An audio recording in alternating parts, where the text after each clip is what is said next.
Hi ಮುದ್ದು ಮಕ್ಕಳೇ, ಕಲಿನಲ್ಲಿ ಚಾನಲ್ಗೆ ಸ್ವಾಗತ.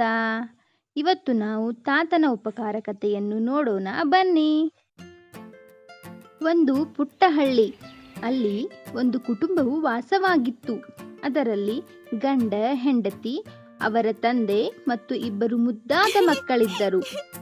ಜೀವನೋಪಾಯಕ್ಕಾಗಿ ಚಿಕ್ಕ ಪುಟ್ಟ ಕೆಲಸಗಳನ್ನು ಮಾಡುತ್ತಿದ್ದರು.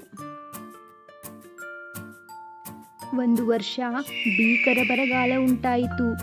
ಆದ್ದರಿಂದ ಇವರು ತಮ್ಮ ಕೆಲಸವನ್ನು ಕಳೆದುಕೊಂಡರು ಮತ್ತು ಒಂದು ಹೊತ್ತಿನ ಊಟಕ್ಕೂ ಪರದಾಡುವಂತಾಯಿತು. ಆಗ ಅವರ ತಂದೆ ಹೀಗೆ ಹೇಳುತ್ತಾರೆ, ಸೋಮು, ಬಾಪ ಇಲ್ಲಿ. ಈ ವರ್ಷ ತುಂಬಾ ಬರಗಾಲ ಬಿದ್ದಿದೆ ಕಣೋ. ಮಕ್ಕಳು ನೋಡಿದರೆ ತುಂಬಾ ಸಂಕಟ ಆಗುತ್ತೆ. ಅದಕ್ಕೆ ಒಂದು ಕೆಲಸ ಮಾಡಿ, ನೀನು ಮತ್ತು ಲಕ್ಷ್ಮಿ ಪಟ್ಟಣಕ್ಕೆ ಹೋಗಿ ಕೆಲಸವನ್ನು ಹುಡುಕಿ.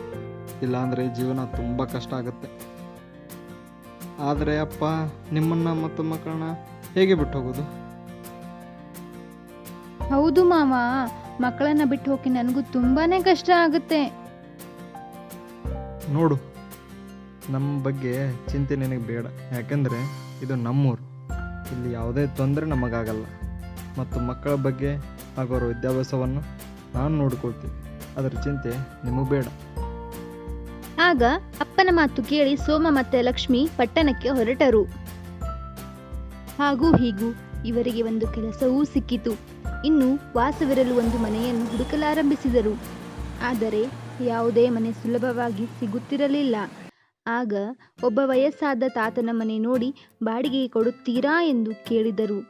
ಆಗ ತಾತ ಹೀಗೆ ಹೇಳುತ್ತಾರೆ, ನೋಡಪ್ಪ, ಈ ಮನೆ ತುಂಬ ಹಳೇದು.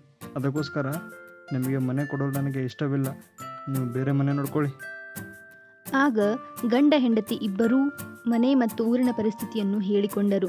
ಆದರೂ ತಾತ ಮನೆ ಕೊಡಲು ನಿರಾಕರಿಸಿದ. ಆಗ ಇವರು ಈ ಮುದುಕನಿಗೆ ಎಷ್ಟು ಅಹಂಕಾರ ನೋಡು ಎಂದು ಗನಗುತ್ತಾ ಹೋದರು. ಹೀಗೆ ಹುಡುಕುತ್ತಿರುವಾಗ ತಾತನ ಮನೆ ಎದುರೇ ಒಂದು ಮನೆ ಇವರಿಗೆ ಬಾಡಿಗೆಗೆ ಸಿಗುತ್ತದೆ. ಇವರಿಬ್ಬರು ಕೆಲಸಕ್ಕೆ ಹೋಗಿ ಬರುವಾಗ ತಾತನನ್ನು ನೋಡಿ ದಿನಾಲೂ ವ್ಯಂಗ್ಯವಾಗಿ ಆಡಿಕೊಳ್ಳುತ್ತಿದ್ದರು. ಒಂದು ದಿನ ಧಾರಾಕಾರವಾಗಿ ಮಳೆ ಸುರಿಯಲು ಪ್ರಾರಂಭಿಸಿತು. ಮಳೆ, ಗಾಳಿ, ಗುಡುಗು, ಸಿಡಿಲಿಗೆ ತಾತನ ಮನೆ ಕುಸಿದು ಬಿದ್ದಿತು. ಇದನ್ನು ನೋಡಿ ಗಂಡ ಹೆಂಡತಿಯರಿಬ್ಬರು ತಕ್ಷಣ ತಾತನ ಬಳಿ ಹೋಗಿ, ನೀನು ನಮಗೆ ಮನೆ ಕೊಡಲಿಲ್ಲ, ನಿನಗೆ ಹೀಗೆ ಆಗಬೇಕು ಎಂದು ನಕ್ಕರು. ಇವರನ್ನು ನೋಡಿ ನಗುತ್ತ ತಾತ, ಮಕ್ಕಳ, ನಾನು ಬಿದ್ದು ಹೋಗೋ ಜೀವ. ನನಗೆ ಏನಾದರೂ ನಡೆಯುತ್ತದೆ. ಆದರೆ ನೀವು ಪಟ್ಟಣಕ್ಕೆ ನೂರಾರು ಕನಸುಗಳನ್ನು ಹೊತ್ತು ಬದುಕನ್ನು ಕಟ್ಟಿಕೊಳ್ಳಲು ಬಂದಿದ್ದೀರಿ. ಈ ಹಳೆ ಮನೆಯಿಂದ ನಿಮಗೆ ಯಾವುದೇ ತೊಂದರೆ ಆಗಬಾರದೆಂದೇ ನಾನು ಮನೆ ಕೊಡಲು ನಿರಾಕರಿಸಿದ್ದೆ. ಇದನ್ನು ಕೇಳಿದ ನಂತರ ದಂಪತಿಗಳಿಬ್ಬರು ನಾವು ಏನನ್ನೂ ಅರಿಯದೆ ಸುಮ್ಮನೆ ತಾತನಿಗೆ ಶಾಪ ಹಾಕಿದಿವಿ ಎಂದು ಮರಗುತ್ತಾರೆ.